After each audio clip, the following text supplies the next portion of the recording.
So pakinggan po natin yung desisyon kanina ng Sandigan Bayan sa issue warrant of arrest for Marcoleta over plunder rap. Yan. Po, pakinggan po natin yung mismong Sandigan Bayan. Maganda ito. Sandigan Bayan ang nagsasalita. Okay. Makinig po tayo sa kanila, no? Associate Justice Ronald B. Moreno and Associate Justice Fritz Ryan Anthony M. De Los Santos issued today, July Associate Miranda.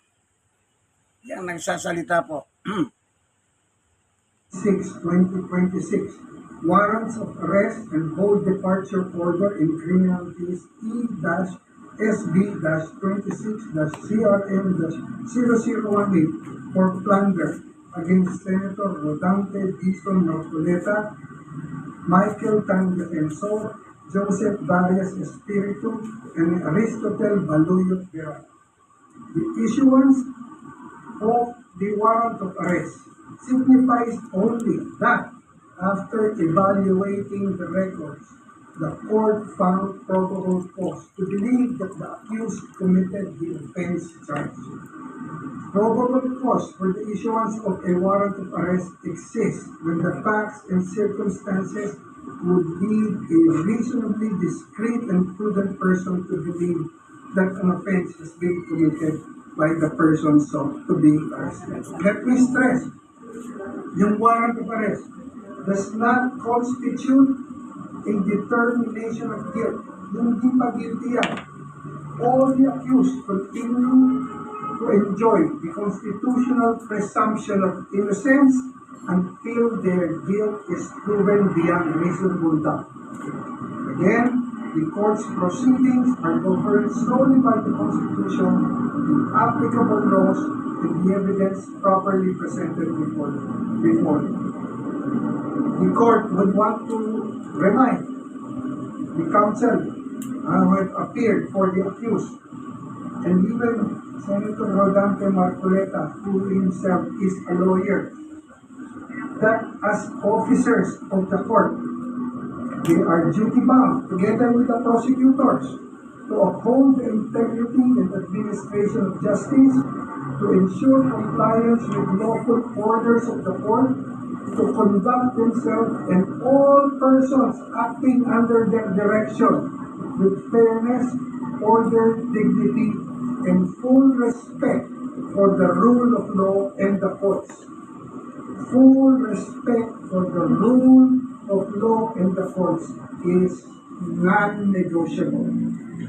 The court enjoins all parties to cooperate to ensure that the proceedings are conducted speedily, fairly, orderly, and with full respect for the rule of law. Yan, mismo Associate Justice Miranda nagsalita na nilabasan ng warrant yung 3, 4, Marcoleta, Mike Defensor, at saka yung 2, yung Jesus at Biray. Po. Kaya, at ang sinabi naman niya, hindi pa naman guilty. Tama nga naman po. Kapag sinilbihan ka ng warrant, ibig sabihin po, i-detain ka para kada hearing, may attend ka. Yan ang ibig sabihin ng warrant. Hindi ka pa guilty dyan. Wala pa. Kasi pag-hearingan pa yan, paglalabanan pa ng abogado sa abogado yan eh. Kung guilty ka. Kaya tandaan niyo po, hindi pa guilty. Pero, mas maganda na yung nakakulong. Kasi baka maisipan, matalang ka sa utak, mademonyo sa utak si Marcoleta, at saka yung 3, baka bigla silang magtago. Kagaya ni Bato. No, baka magtago sila. Sabagay, sabi ni Marcoleta nung araw, ay handa naman siyang magpa-aresto. At sinasabi naman ng tagapagsalita ng Iglesia ni Cristo, na si Edwin Sabala, hindi naman sila laban sa pag-aresto kay sa kanilang miyembro, si Marcoleta. Pero meron silang pasubali. Hindi ganon. Kala nyo mas magaling pa kasi kayo sa batas eh. Ay, hindi sa bala. Ayan yung mag-process.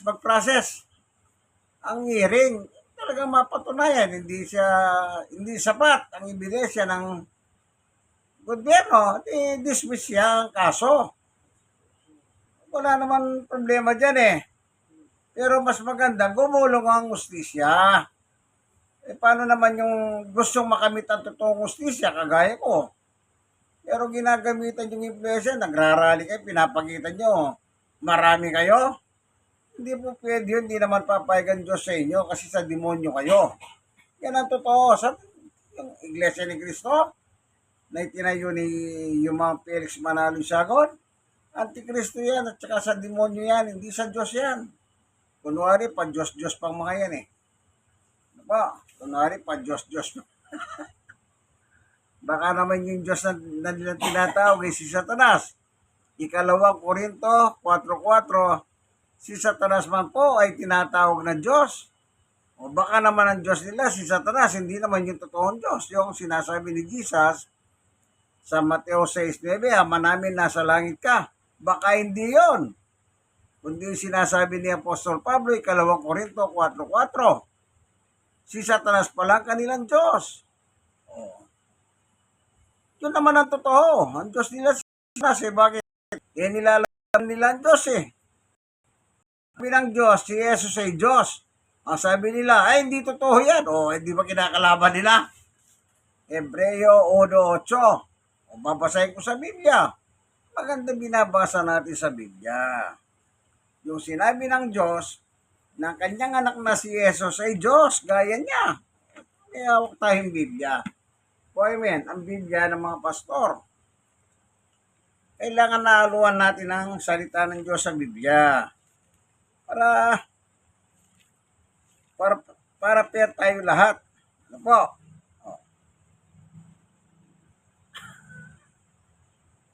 Anak ng Diyos, si Jesus. Okay? Dito sa Mateo, ito muna lang kunin natin yung Mateo. Ano po? Tingnan ninyo ang salita ng Diyos kung sino siya, kung sino si Jesus. Alam nyo, magbasa lang kayong Biblia, malayo kayong maloko ng mga manluloko eh. Ito. Tignan niyo po, nagtanong si Jesus, ito ang sagot ng Diyos sa pamamagitan ng bibig ni San Pedro. Po, sa Mateo chapter 16, verse 15. Tinanong sila uli ni Jesus, ngunit para sa inyo, sino ako? 16. Sumagot si Simon Pedro, kayo po ang Kristo, ang anak ng Diyos na buhay. Sa 17. Sinabi sa kanya ni Jesus, pinagpala ka, Simon, na anak ni Jonas, sapagkat ang katotohanan ito'y hindi inihayag sa iyo na sino man tao, kundi ng aking Ama na nasa langit. Yung tanong ni Jesus Christ sa mga apostol na sila Pedro, sa pangalawang tanong, para sa inyo, sino ako? Ang sagot ni Pedro, thou art the Christ, the Son of the living God. Pero, nagsalita si Jesus? Salita ng aking Ama yan, hindi ng sino man tao. So, ibig sabihin, nagsalita ang Diyos sa pamamagitan ng bibig ni Jesus, ay ni Pedro. So, sino si Jesus? Ang sabi ng Diyos, anak ko yan. Ngayon, tingnan pa natin ang isang talata. Hebreo chapter 1. Ganito po naman ang mababasa natin. Chapter 1 verse 8. Ganito mababasa.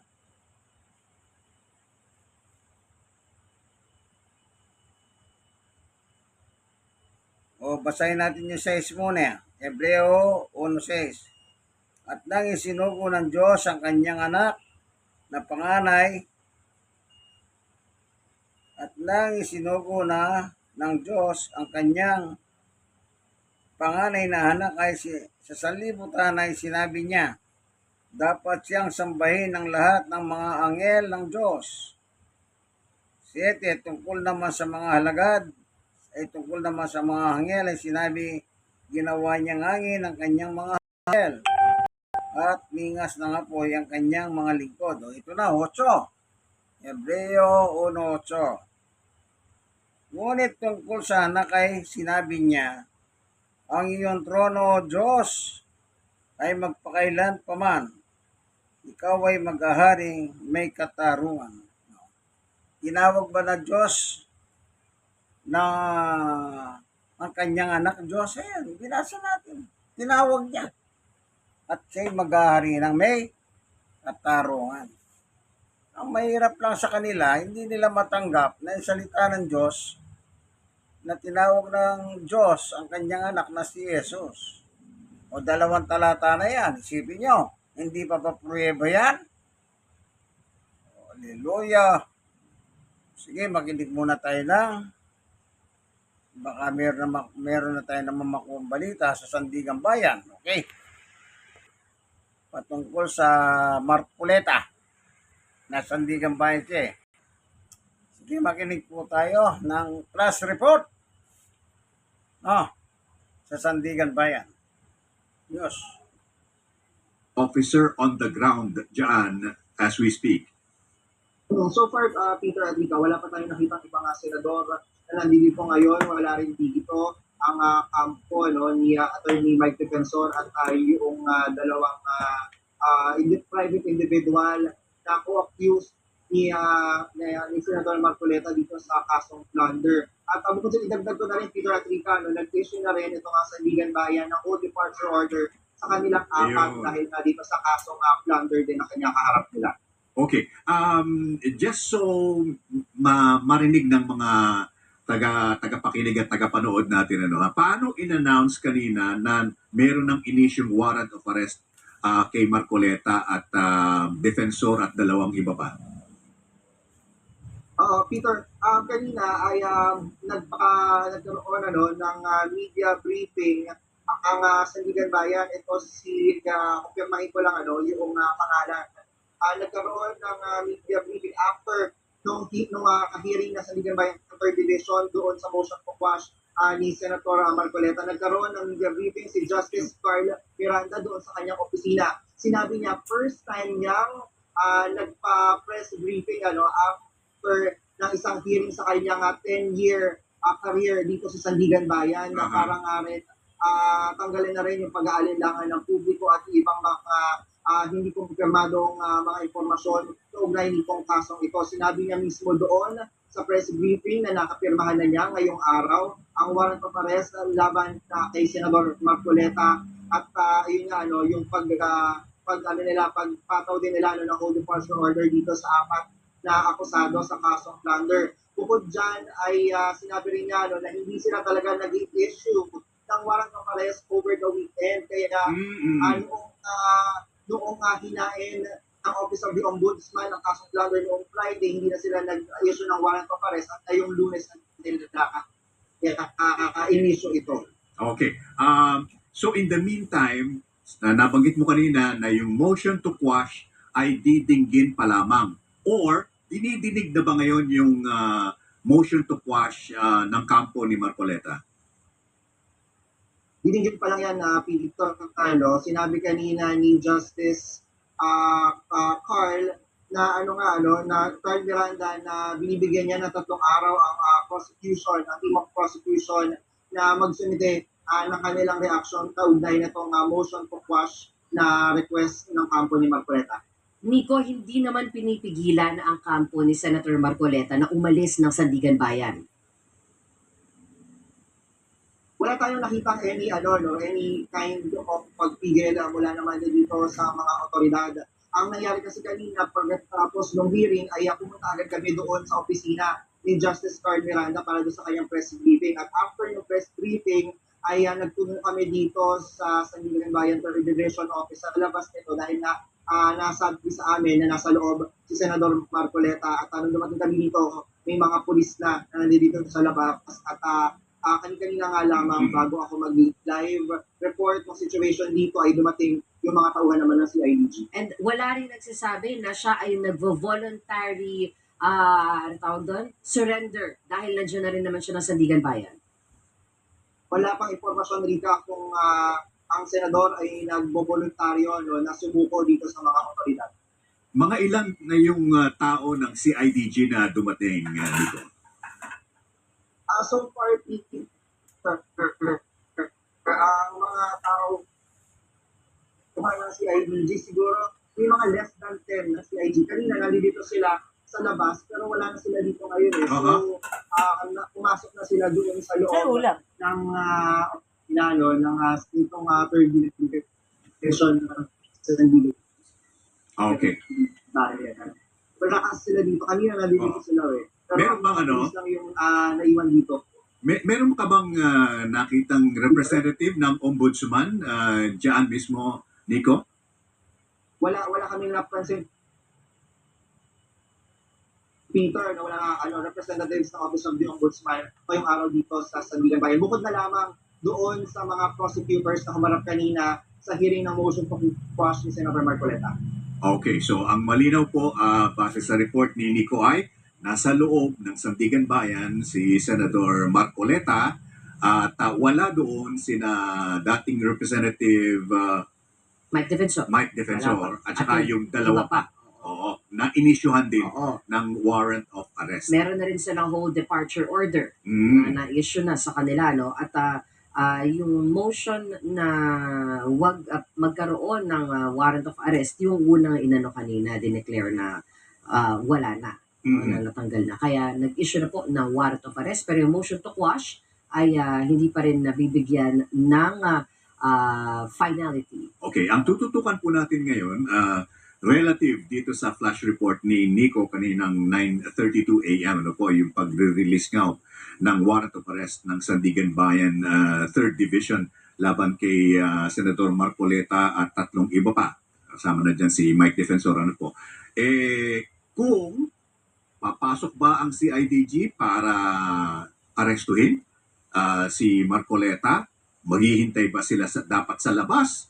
O ano pa, anong mangyayari in the meantime mula sa Sandigan Bayan? Yan po ang inyong tutukan sa pagpapatuloy po ng mga reports ni Nico Bagsik at iba pang mga Radyo Patrol reporters. At in the meantime, Nico, maraming salamat. Extra please. So, maaga pala yung balita ng Nico kanina pa lang alas 9 yun. No. Yun na ba yung press briefing ni Justice Miranda na pinirmahan na yung warrant para sa tatlo at saka para sa apat at saka whole departure order. Okay? Anong mga oras?